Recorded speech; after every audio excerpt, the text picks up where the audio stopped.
Welcome back to the Patrick Regan Show. Jay, who is this? That is, if you hadn't asked me, I could have told you. It's test time. Oh, no. You know, all your friends are screaming at the radio right now. I know they are. I know. And crap. That shows you right here. This show's not scripted. It's right on the tip of my Wolf Mother. That's who it is. Wolf Mother. That's what I had. Okay. I had to think for a minute. Yeah. Oh, huh. I had never heard of them, but sounds good. You can catch. There's a certain director producer that is a big Wolf Mother fan, and in like all his movies, there's usually a Wolf Mother song in there. He's the same guy that did Due Date with Robert Downey Jr. and Zach Galifianakis, and there's some other movies he's done, and you can always catch a Wolf Mother song. Yeah. Huh. Well, I'll have to Google that. You can put that right in the category of needless information back in the back of your brain. Well, you could probably put some of my show in that category. Mum's the word. So go out, but don't do it now. You can go listen to Wolf Mother at 5 o'clock.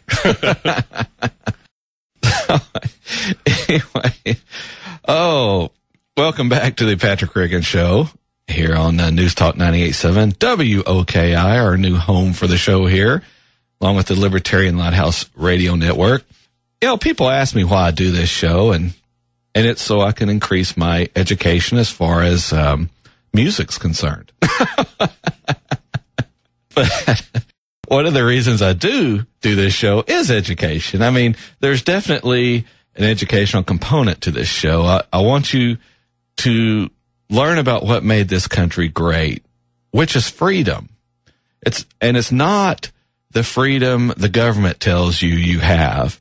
It's the freedom you used to have. What I want to ignite within you is this fire of liberty, this desire to return to the days when you had much more freedom in this country. Can you imagine transporting someone from 1776 to our present day, what they would say about the freedom of this country compared to then?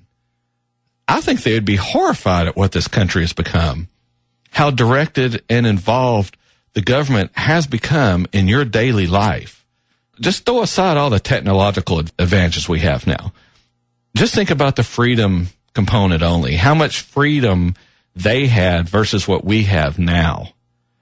You know, they would laugh at the fact that we have to ask the government's permission for anything. You know, thinking about it, I bet the technological adaptation would be easier to swallow than the tyrannical society in which we now live.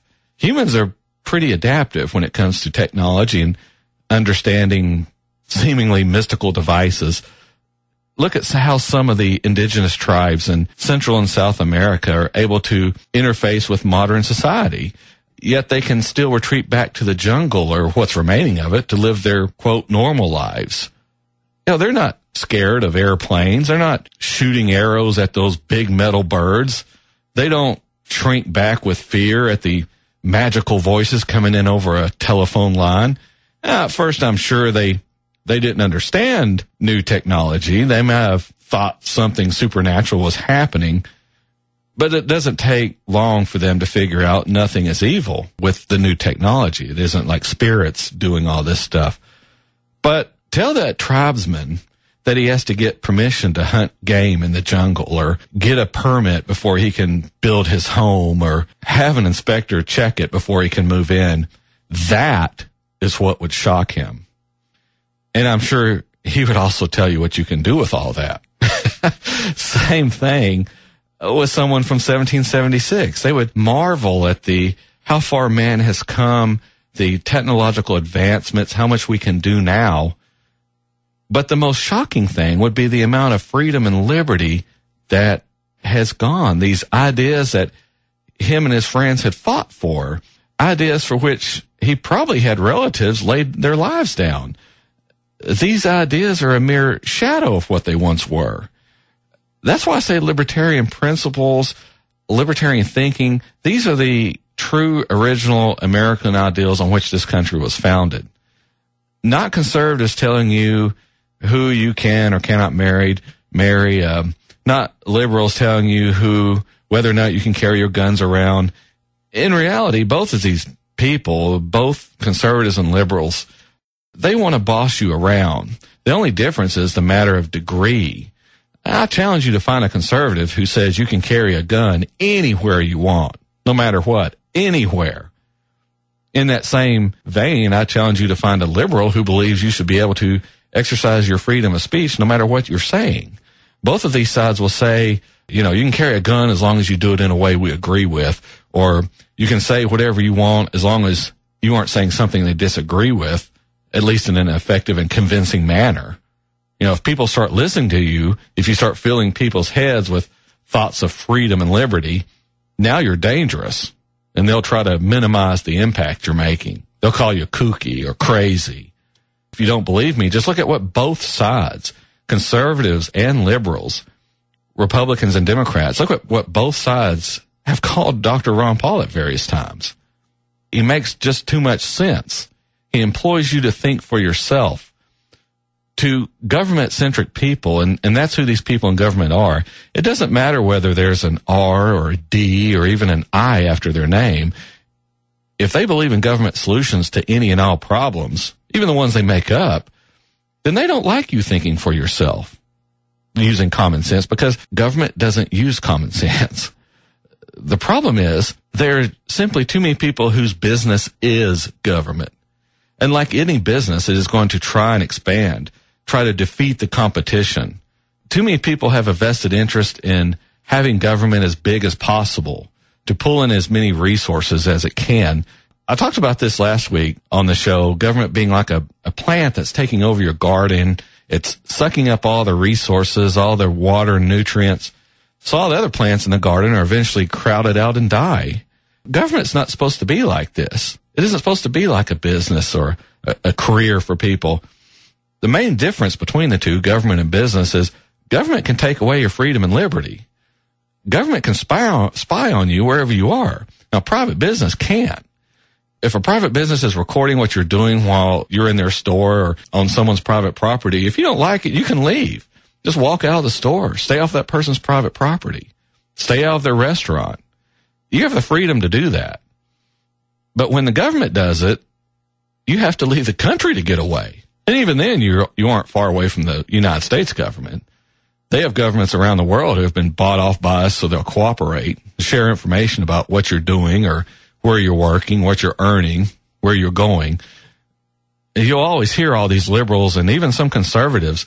Just look at the Apple hearings this last week. They'll complain about big business. Big business is ripping you off here. They're not paying their taxes. Big business is trying to get away with something there.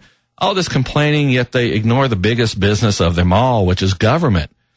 Big business has never tried to directly take away my rights. They've never directly tried to legally limit the number of guns I can buy. But big business has tried to influence the government to limit my rights because business cannot do it itself, but government can. That's why you have to watch government, because it has the legal power to make you do what it wants. You can tell big business to take a hike. Big business has to pay attention to you because you're a customer. And if enough customers get fed up with it, well, they'll stop buying and there won't be any more of that big business. But you have no choice about shopping at the big government stores, no matter how shabby they are inside, no matter if the customer service sucks. Doesn't matter if they don't have the color you want. Tough. It's government. The only game in town. If you don't want to shop there, too bad. We'll take your money anyway. What we do have, though, is to vote. And just like big business, we vote with our money. At Walmart, you can cast your vote about government during elections. But you have to vote. Just like you keep shopping at Walmart. When you do that, you're telling them you like what they're doing by giving them your money. If you don't vote or you continue voting in the same people who are violating your rights, that's what you're telling government, is you agree with it. You're telling them, yeah, hey, keep violating my rights because I don't care enough to try and vote you out. This is what I mean by thinking for yourself, thinking about the situation we have in this country, how government-centric everything has become. We have too many people wanting to tell the rest of us what to do, when to do it, and how to do it. We're already up on the last break here on the Patrick Riggins Show. When we come back, we'll have our little special Memorial Day segment coming up. Don't miss it here on the Patrick Riggins Show. Be with us. Well, we'll be back in about a minute and a half, 2 minutes.